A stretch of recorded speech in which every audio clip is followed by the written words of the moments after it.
Thomas, un réseau de contrebande démantelé. Un véritable réseau se trouve derrière les contrebandes de conteneurs qui sévissent au port de Thomas. Pris au piège, ce réseau a été démantelé par la douane malgache. Il est composé d'une dizaine d'agents de la chaîne logistique, allant des agents de MIC TSL aux transitaires, en passant par les agents de la douane. L'affaire récente concerne la sortie frauduleuse d'un conteneur de briquet. Cela s'est fait sans paiement de droits et taxes. Un audit est en cours pour récupérer l'argent perdu par l'État. L'on estime à 270 millions d'ariars les droits et taxes non compromis qui pourraient être recouvrés. Le directeur général des douanes nous apporte des précisions. On vient de lancer notre stratégie, mais on a toujours travaillé en conséquence depuis l'année dernière. Et cette fois-ci, on vient de rattraper et démanteler un réseau de contrebande dans le bureau de Tamatave, justement parce qu'on est en train de renforcer notre approche, notre méthode de contrôle. Donc, ce qui a permis de démanteler ces réseaux, qui incluait à la fois plusieurs intervenantes, plusieurs parties prenantes du processus de dédouanement à Tamatave. Donc, dans ce cas-ci, il y avait à peu près une dizaine de personnes. Il y avait des agents des MICTSL, des agents des transitaires, de chauffeurs de camions et puis des agents de la douane qui étaient impliqués dans les sorties des conteneurs sans payer des droits et taxes. Leur mode opératoire, c'est de faire la déclaration et la déclaration est déposée, validée, liquidée et eux ne payent pas de droits et taxes mais attendent le moment opportun pour faire sortir le conteneur du port.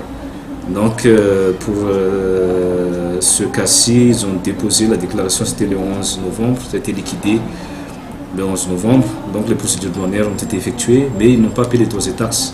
Ils attendaient lundi 27, à 20h40, ils ont sorti le conteneur du terminal conteneur, et le conteneur restait dans l'air, dans la zone stérile de la douane, aux alentours de l'aire de visite.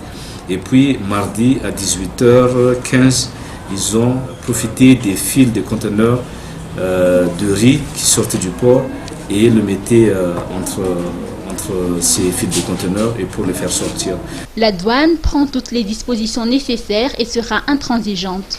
Aussi bien les douaniers que les autres acteurs de la chaîne sont mis en garde. Les sanctions s'appliquent bel et bien. Les agréments des 3 transitaires récidivistes seront retirés définitivement et des mesures de suspension planent aussi sur une liste de transitaires. Groupement des entreprises franches et partenaires, la compétitivité du secteur textile mise à mal. Les exportations textiles ont accusé une légère baisse au cours de l'année 2019 compte tenu du contexte. Ces informations émanent de Irland Rakoutoarsou, président du groupement des entreprises franches et partenaires GEFP. Cela est lié notamment au coût élevé de l'électricité. Sans un approvisionnement suffisant de l'électricité, l'on ne peut développer les industries. Cela requiert une volonté politique.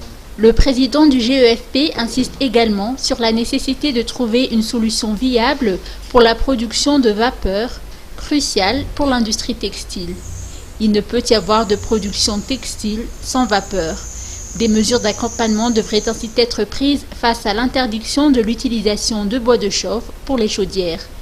Les entreprises franches qui auraient pu se développer sont les call centers, mais ceux qui œuvrent dans le secteur semblent réticents en raison d'une taxe de 1% du chiffre d'affaires qu'ils doivent payer à l'Artec, ce qui n'est pourtant pas prévu dans la loi régissant les zones franches. Prévention contre le coronavirus, des conseils pratiques. Le directeur général de l'OMS a déclaré que la flambée épidémique de coronavirus constitue une urgence de santé publique de portée internationale. Des recommandations standards de l'OMS sont lancées à l'intention du grand public en vue de réduire l'exposition à un éventail de maladies et la transmission de ces maladies. Il s'agit de l'hygiène des mains, de l'hygiène respiratoire et des bonnes pratiques en matière de sécurité sanitaire des aliments. Ainsi, il est important de se laver fréquemment les mains avec une solution hydroalcoolique ou à l'eau et au savon, de se couvrir la bouche et le nez avec le pli du coude ou avec un mouchoir en cas de toux ou d'éternuement, de jeter le mouchoir immédiatement après et de se laver les mains.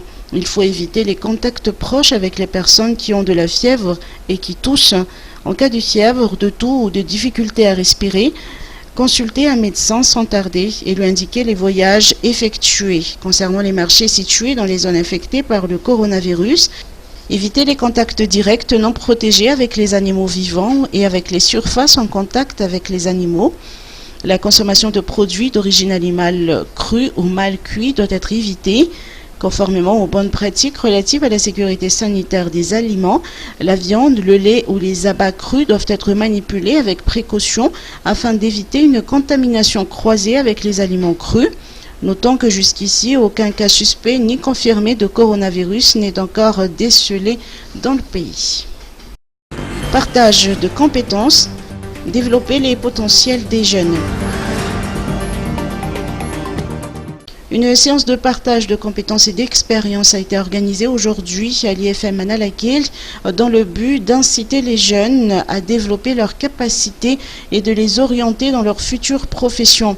L'événement s'est tenu en présence d'un professionnel de la médecine et des collégiens et des lycéens. Dans le carrefour du métier, le docteur Ambinsu Joshua, un médecin généraliste, a développé son parcours et son expérience personnelle et professionnelle au profit des jeunes. En fait, dans le but d'inspirer ces jeunes, il y a beaucoup de jeunes qui sont en recherche d'inspiration en fait, pour trouver leur voie, qui cherchent leur voie. Et le fait de les confronter avec quelqu'un qui a déjà fait un certain parcours pourrait les aider en fait dans leur quête, dans la quête de leur voie. Et donc moi, entre autres, en tant que médecin et artiste, moi c'est ce dont j'ai parlé aujourd'hui. J'ai beaucoup parlé des études médicales, de mon expérience personnelle en tant qu'étudiant et en tant que professionnel dans le secteur médical. Et on a aussi échangé un petit peu sur quelques astuces, comment étudier plus efficacement. Ainsi, les jeunes doivent multiplier leurs connaissances et compétences pour être autonomes et polyvalents dans leur domaine de travail. En fait, ils doivent préparer leur lendemain, ne pas s'attacher juste à une compétence, mais acquérir le maximum d'outils pour pouvoir être plus tard dans le futur, être souple et s'adapter au marché de l'emploi. Donc peut-être je fais des études de médecine, mais je prends des cours de langue, d'anglais, d'allemand, je prends des cours d'informatique, je fais du théâtre, etc.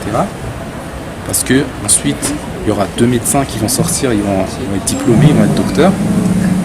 Dans le secteur du travail, le médecin qui maîtrise l'informatique, qui parle anglais, sera priorisé. Par ailleurs, les cours pratiques sont indispensables pour les élèves et les étudiants afin qu'ils puissent exceller dans leurs domaines respectifs. Natetex, Zarakant, le 16 février.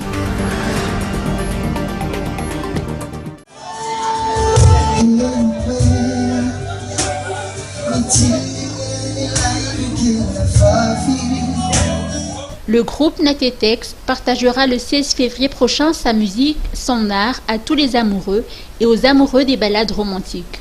Rendez-vous est donné aux fans à 15h au CCSK Antanmen pour un Zarakant Wanipi Fankati.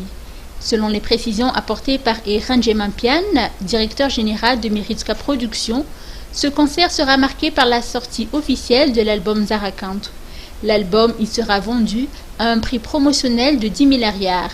Natetex, de son vrai nom Nantenena Zunirina Ratiandavan, ne manque pas de préciser que cet opus est composé de 12 titres, dont 8 sont très connus du public, pour ne citer que Tsaratsujan, Funkazumfu et bien d'autres encore. La plupart de ces chansons parlent d'amour et ce spectacle s'inscrit également dans le cadre de la célébration du Saint-Valentin.